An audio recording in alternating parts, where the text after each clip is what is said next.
Selamat pagi Bu Budiasi, Ibu Dewi, dan Pak Emil. Presentasi ini menjelaskan tentang pembuatan bioplastik yang ramah lingkungan. Adanya penemuan plastik sangat membantu kita dalam kehidupan sehari-hari. Namun, timbul keprihatinan karena sampah plastik dari plastik konvensional menimbulkan masalah lingkungan karena meningkatnya barang plastik sekali pakai dan tidak diimbangi oleh kemampuan untuk menangani limbahnya. Barang plastik membutuhkan waktu yang lama sekali untuk terurai. Bahkan jika terurai pun, bahan ini akan menjadi potongan mikroskopis atau yang sering disebut mikroplastik, yang masih memberikan bahaya bagi lingkungan. Terdapat zat beracun yang dilepaskan ke dalam tanah ketika kantong plastik rusak di bawah sinar matahari. Tidak aman pula jika dibakar, karena akan melepaskan gas beracun ke udara. Kantong plastik yang berada di tempat pembuangan sampah menumpuk bertonton, menempati berhektar-hektar lahan, dan mengeluarkan gas metana serta karbon dioksida yang amat berbahaya untuk kesehatan. Demikian pula kantong plastik atau botol plastik yang dibuang begitu saja ke laut. Selain mencemari, juga membahayakan kelangsungan hidup hewan-hewan di lautan.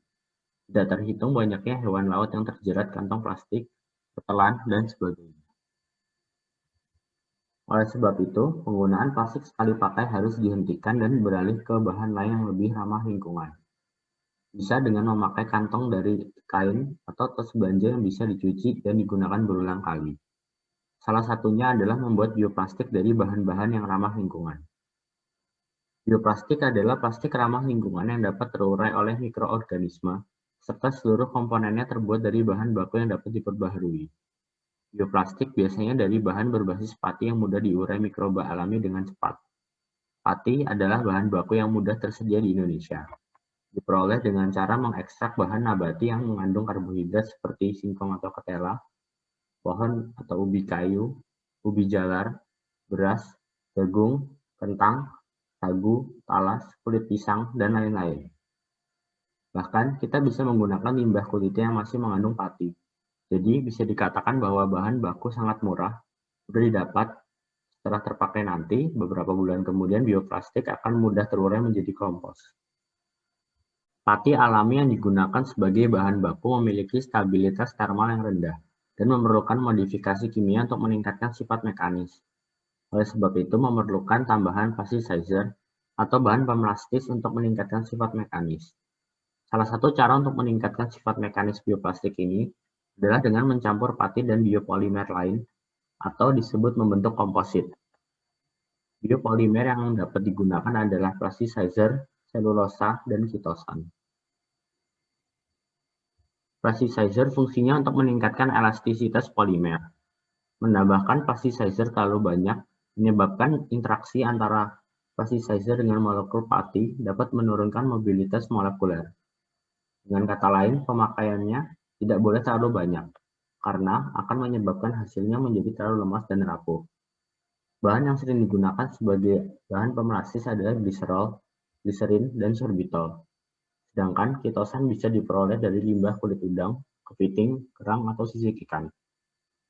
Kitosan bisa digunakan sebagai biopolimer untuk meningkatkan sifat mekanis, karena dapat membentuk ikatan hidrogen antar rantai dengan amilosa dan amilopektin pada pati.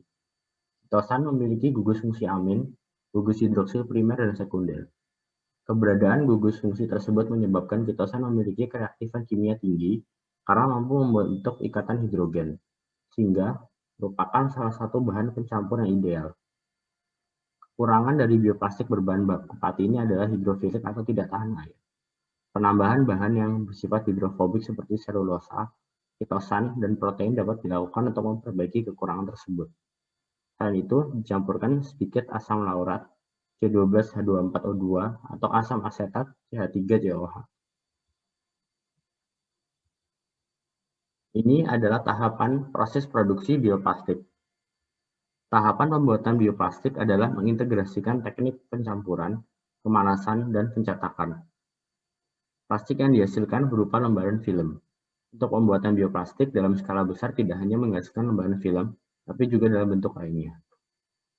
Bioplastik dengan berbagai bentuk dapat dibuat dari pati dengan bahan tambahan, campuran pati alami, tergelatinisasi, pati termoplastis, dan pati termodifikasi, polimer atau monomer. Dapat ditambah dengan plasticizer, bleaching, maupun pewarna dilakukan melalui proses ekstrusi menggunakan extruder pada suhu 100–160 derajat Celcius. Hasil ekstrusi setelah melalui proses pengeringan dan pelleting menghasilkan pellet plastik.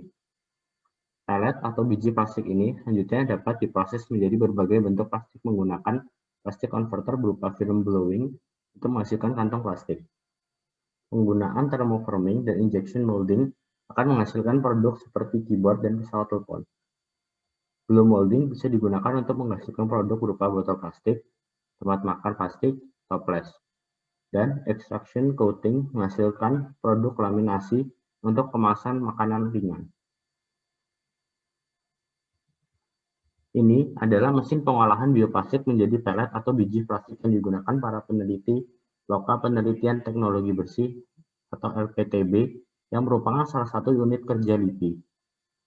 Langkah pertama ialah mengambil pati dari singkong, kemudian pati tersebut dicampur dengan plasticizer glycerol, yaitu mineral untuk membuat produk agar memiliki karakter plastik. Komposisi untuk pencampuran pati singkong dan plasticizer glycerol sekitar 3:1. Langkah kedua yaitu memasukkan campuran bahan tersebut ke dalam sebuah mesin pencetak bioplastik yang disebut mixer extruder.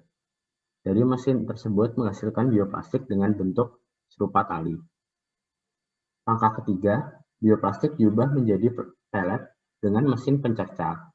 Proses pendinginan dilakukan ketika bioplastik pindah ke mixer extruder tadi ke mesin pencercah. Langkah keempat, pelet yang dihasilkan tadi dimasukkan ke sebuah mesin yang disebut injection molding.